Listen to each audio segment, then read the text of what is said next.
Estamos de regreso en el programa y ahora estoy con Carlos Leyton. Carlos Leyton lo conocen ustedes, ha sido vicepresidente del gobierno regional, candidato al gobierno regional en las elecciones pasadas, exministro de Estado y jefe del gabinete de asesores del gobierno regional durante un buen tiempo. Si hay alguien que conoce más o menos lo que pasa realmente en el gobierno regional y las cosas que podrían hacerse, es Carlos. Además es sociólogo y miembro de la Agenda para el Desarrollo de Arequipa. Precisamente por eso él fue el moderador del debate, del último debate que han tenido los candidatos a gobernadores regionales, los principales. No fue Segarra, no quiso ir, seguramente su cosmobióloga le dijo que no vaya. Así es que voy a conversar con Carlos al respecto. Carlos, bienvenido. Muchas gracias, Kike. Gracias por la invitación. Carlos. Y la presentación. Y la presentación. Ayer estuvo aquí Mario Berríos. Mario Berríos decía que era un momento interesante, que tú te dejas extrañar, que hubiera sido un buen momento para que tú postulases y para que tú hagas propuestas.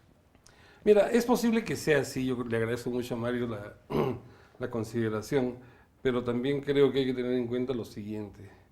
En un mar de ofertas que van pues desde el metro para Arequipa hasta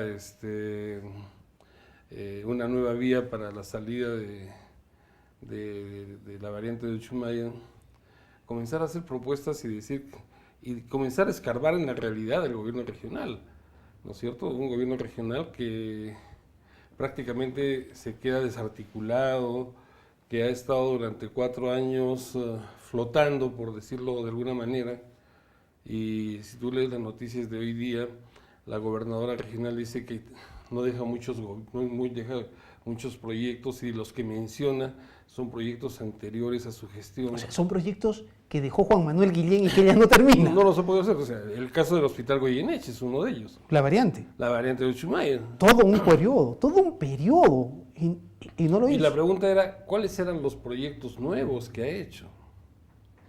¿No es cierto? Entonces uno comienza a escarbar y decir que los proyectos que va a encontrar son el colegio tal chiquito que está allá en la punta del cerro, puede ser importante obra para la zona, pero él es una gobernadora regional. Pero es para el desarrollo regional, ¿qué cosa es lo que se hizo? ¿No es cierto? Tú sí sabes, porque tú has estado en el gobierno regional, has estado metido, lo has analizado, has sido jefe del gabinete de asesores, por ti han pasado la mayor parte de los proyectos, tú has sido vicepresidente regional, así es que, dime, ¿qué ha hecho Yamil? O sea, ¿qué? ¿Has encontrado tú algo? Porque mira, tú sí no necesitas escarbar mucho. Mira, hace algunos años le comentaba a ella en una actividad que organizó la Universidad Católica de hacer una especie de evaluación del primer año de gestión de algunas autoridades, entre ellas el alcalde provincial y la gobernadora. Habló el alcalde de muchas de las cosas que venía haciendo y obviamente él, como ya tenía 2 gestiones, entonces pues podía decir, lo que he hecho es juntar una con la otra y ahora voy a seguir como lo ha hecho, ¿no? Diciendo que ha hecho 7 intercambios, considerando que los 2 primeros ya los había hecho Cerro Verde y cosas por el Claro. estilo. Entonces, creo que es una mala costumbre que se tiene, ¿no? Entonces, a la gobernadora, haciendo algunas evaluaciones, le comenté que estaba bien hacer cosas en términos de educación, de algunas obras pequeñas, que eran necesarias de todas maneras, pero que no me parecía que al inicio de la gestión había decidido hacer hospitales. Y uno de ellos es el Hospital de Camaná. Mira, estamos terminando el periodo y el Hospital de Camaná todavía no se ha terminado. Chile es de Camaná. Por eso, entonces, Pero a mí me pareció aún peor aún, así terrible, que dijera, bueno, señores, Goyeneche, que ella lo había establecido como ícono de su gestión, digo, bueno, vamos a dejar el proyecto y se lo vamos a tratar de endosar al gobierno nacional para las obras del Bicentenario por una cuestión simple, porque el proyecto cuesta hacerlo, ejecutarlo, 500 millones y solo tenemos 11. así es. Eso es una locura, Carlos. O sea, a mí me parecía, risible, sí, pero eso cree que los ciudadanos somos tontos. O sea, Claro, ¿cómo se puede hacer eso? Sin embargo, acaba de contratar hacer un hospital en el Cono Norte gastando 120 millones de soles, algo así. ¿Y tú crees que Entonces, eso es importante, prioritario, necesario, mira, si o nos se va a tener ponemos que hacer otra cosa? No, si nos ponemos a pensar en el caso de lo que está sucediendo en general en la infraestructura de salud, hoy en día lo que tenemos es, en la zona de Zamácola, Víctor Andrés Belaúnde, por el aeropuerto, tienes el Hospital de la Fuerza Aérea, tienes la sanidad del Ejército, La UNSA, la UNSA, el Hospital de la UNSA, ¿no? tienes el Centro de Salud de Zamácola, tienes el mini hospital o el Centro de Salud de Río Seco, y vas a construir un hospital de la Seguridad Social y vas a terminar haciendo el Pero hospital. te falta, porque está pues el nuevo hospital del que se llama municipal, que Por se ha eso, hecho que en está- que se ha Cerro hecho para la Colorado, tercera y que ahora está con, ¿qué se llama? Exactamente. Con salud. Y si metes la parte alta, si metes Caima y más, porque esa es la zona, exactamente. está el hospital de la policía. Por eso tenemos todas esas cosas. Genial, Entonces ¿no? tú dices, estamos concentrando ahora en una sola zona de la ciudad, y esa es parte de la locura que tenemos en el manejo del sistema de salud. Es que los que vivimos por ese lado somos unos enfermos. Claro, ¿no? Porque Entonces, tenemos hospitales por todos lados. por todo lado. Y lo que pasa es que tenemos mala calidad de la atención. Entonces, pues, si no es un problema de infraestructura, es un problema de calidad de la atención. Implementación ¿No es de cierto? tecnología, El hospital recursos. geriátrico que está aquí abajo, al lado del Moisés Eresi, no tiene la cantidad de médicos suficientes como para poder prestar un servicio de atención adecuada. Bueno, además ha tenido que alquilarse pues a la A la seguridad seguridad social, social. porque si no, no podía sobrevivir. Así Porque ¿no es cierto? Exacto. ¿No? Y más abajito es el único hospital que tenemos para enfermos mentales. Ahora, el asunto ha sido sombrío. O sea, ¿tú realmente sientes que en 4 años no hemos avanzado nada? Mira, yo creo que se puede haber avanzado, entre comillas, algunas cosas, pero en términos genéricos, Majes está parado, la carretera a Arequipa-La Joya está parada, el proyecto que tenía que ver con la vía Pataguasi, Caylloma, Apacheta Rejada está parado, el circuito del Colca está, pues, dicen que se va a hacer, es un proyecto del Ministerio de Transportes. Fíjate la cantidad de cosas que no se han hecho o que se han quedado como parte del ¿Por discurso. qué crees que su periodo de gobierno ha pasado tan piola? Porque críticas no ha habido, ¿no? O sea, nadie ha salido, nadie la ha criticado. ¿Es por su condición de mujer, O de de joven, o qué? ¿No? Yo creo que eso tiene que ver en el elemento de cómo se decidió votar por ella, ¿no es cierto? Muchos decidieron por la juventud, muchos decidieron por darle oportunidad a una persona joven que decía que podía hacer cosas, o bien tener la condición de ser mujer y darle oportunidades. Y no es una cosa rara, porque si tú vas fuera de Arequipa, te dicen qué bien, ustedes tienen la mejor gobernadora regional, tienen el mejor gobierno regional es el de ustedes. Y yo decía, para mis adentros cuando me dicen eso, yo digo, ¿cómo estará el país? ¿No? Si Si eso es lo mejor. eso es lo mejor. Claro, el asunto es que nadie conoce, ¿no? O sea, imagínate si ha venido el presidente Vizcarra Claro. y le han dicho que tiene que hacer el que se llama el proyecto del Hospital Goyeneche y lo anuncia. Claro. Y viene que se llama y le dicen No, que tiene que pero hacer fíjate- viaductos a la verga y lo anuncia. Claro, Y es pero el ministro de fíjate- Transportes, ¿no? Claro, y lo más grave de eso, él viene y dice, ¿a cuánto cuesta la adenda de Majes? 110 millones de soles, creo que esos son 10 millones de dólares. Y él le dice, oye, yo lo pago. ¿No es cierto? Ya está. Entonces, ¿de qué discutimos? Realmente... Y vienen los congresistas a decir, no, ¿para qué? ¿Qué es esto? Pero si el presidente de la República dice que va a poner la plata. Pero es una locura, ¿no? O sea, Entonces, aquí eso es la en todo ingobernabilidad nivel, total. En todo nivel, ¿no es Así cierto? es, En así todo es. nivel. Tenemos que ir a una pausa. Estoy con Carlos Leyton, sociólogo, ex ministro de Estado, ex vicepresidente del gobierno regional, algo que me interesa, pero sobre todo ha sido el moderador del último debate. Le pretendo preguntar cómo los vio, cómo vio a los candidatos. Ahora ya no está en el debate, así es que ya puede dejar de ser neutral. Se lo pregunto tras la pausa.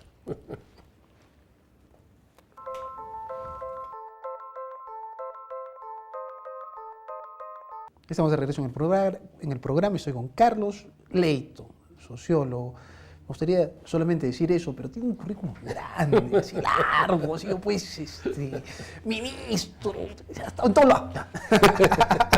Pero ahora lo que me interesa es que ha estado en el último debate de hace una semana de los candidatos a gobernadores regionales. Carlos, tú estabas ahí, yo realmente cuando miré eso por televisión hasta que se congeló la imagen, que es lo curioso, ¿no? O sea, sí, finalmente nadie terminó de ver el asunto, excepto los que estaban ahí adentro. ¿Pero qué haces ahí? O sea, y tenías que parecer muy neutral, pues, cuando podías haberles enmendado la plana a todititos, ¿no es cierto? Ya no tienes que ser neutral, ahora tienes que actuar como un ciudadano que advierte a los demás ciudadanos. ¿Cómo percibiste tú a los 4 candidatos? Porque Segarra no fue, reitero, me imagino, porque su cosmobióloga le dijo, no es el día ni la hora adecuada para que tú estés en un debate. Sí, bueno, puede ser. Mira, en primer lugar, se les puso las condiciones y lamentablemente pues los candidatos son candidatos en todo momento y hicieron lo que ellos querían hacer. Se dijo que ya había mucho diagnóstico de lo que había que hacer. Entonces la pregunta era, en cada uno de los temas, que nos digan cómo iban a hacerlo y cuánto iba a costar. Claro, el asunto no es el qué, porque tú y yo lo sabemos, eso se lo he dicho a Jorge.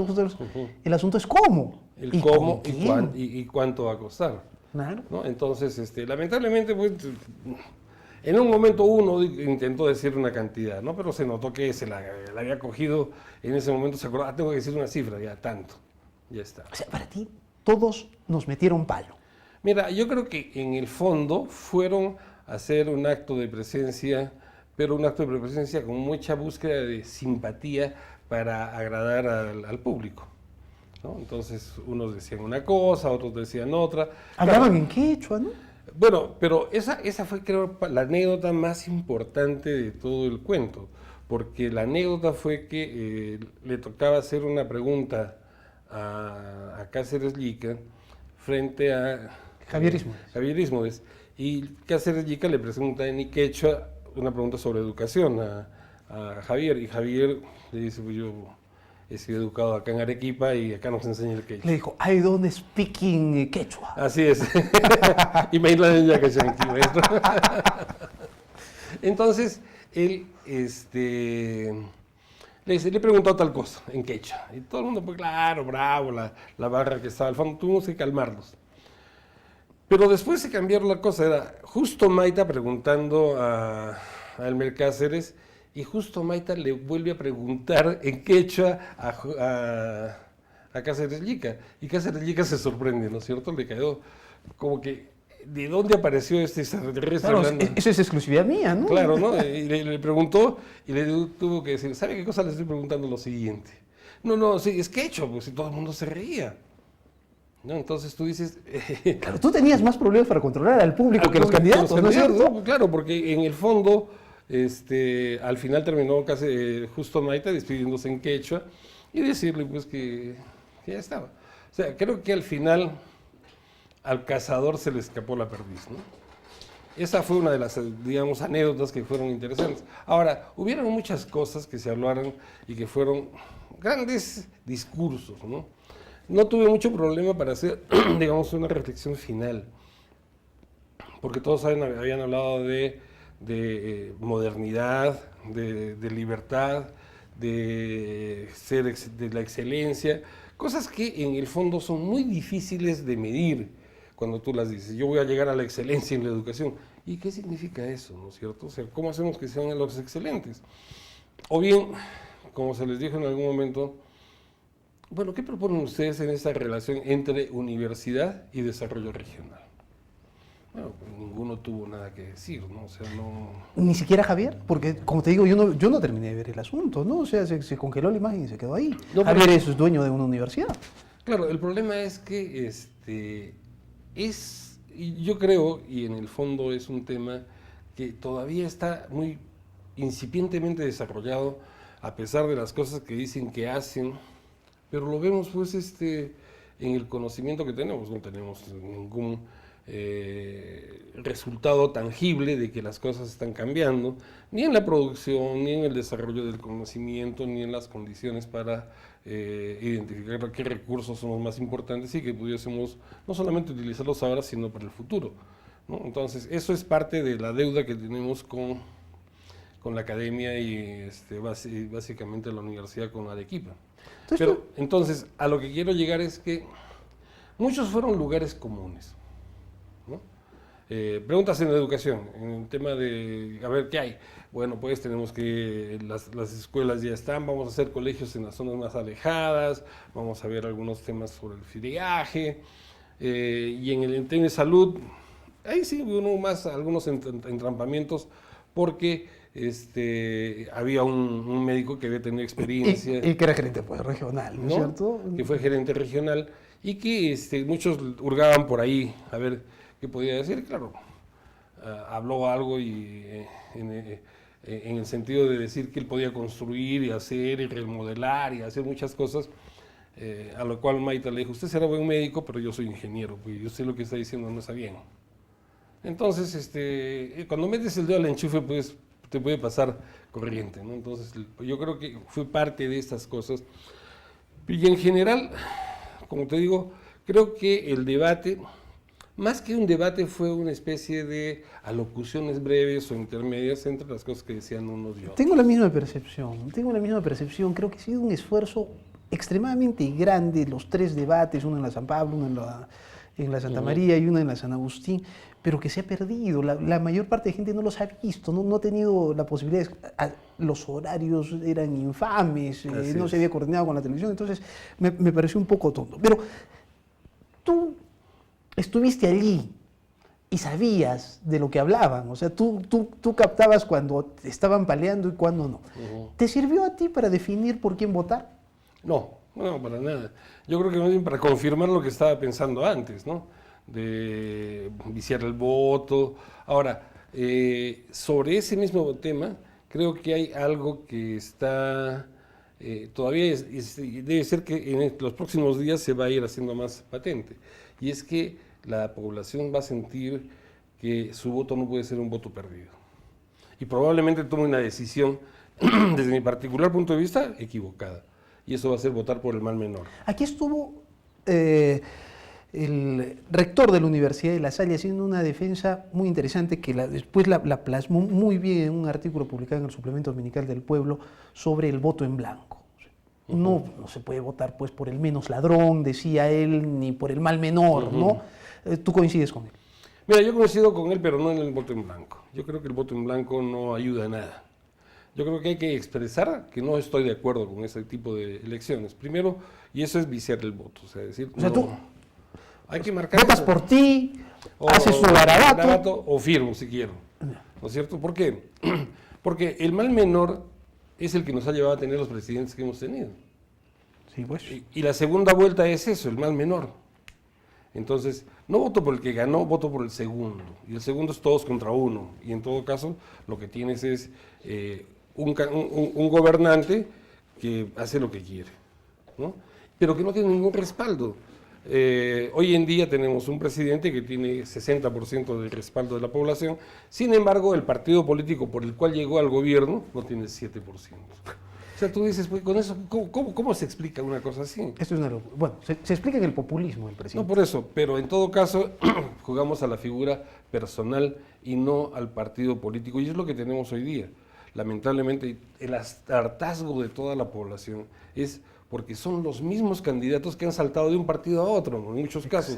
Y por lo tanto, lo vemos en Arequipa. No, claro, y eso es lo que está pasando. O sea, no tenemos partidos políticos y los partidos políticos básicamente son franquicias para que la persona que quiera, como salió hoy día en el periódico diciendo un candidato, no hemos recibido ningún apoyo del partido político. ¿Qué pasó? Pues te metiste pues a un lío pensando lo que te iban a dar plata. O sea, esto es un negocio. Y eso no es así. O sea, creo que deben haber medidas muy claras respecto de los partidos políticos. Partido político que no tiene 3 años de actividad probada por la población o por el jurado electoral, no debe participar. Carlos, te agradezco muchísimo. Nos Con tomamos todo tiempo. gusto, con todo gusto. Carlos Leyton, diré, sociólogo. Listo. Gracias por habernos acompañado. Nos reencontramos mañana en Modo Avión. Así es.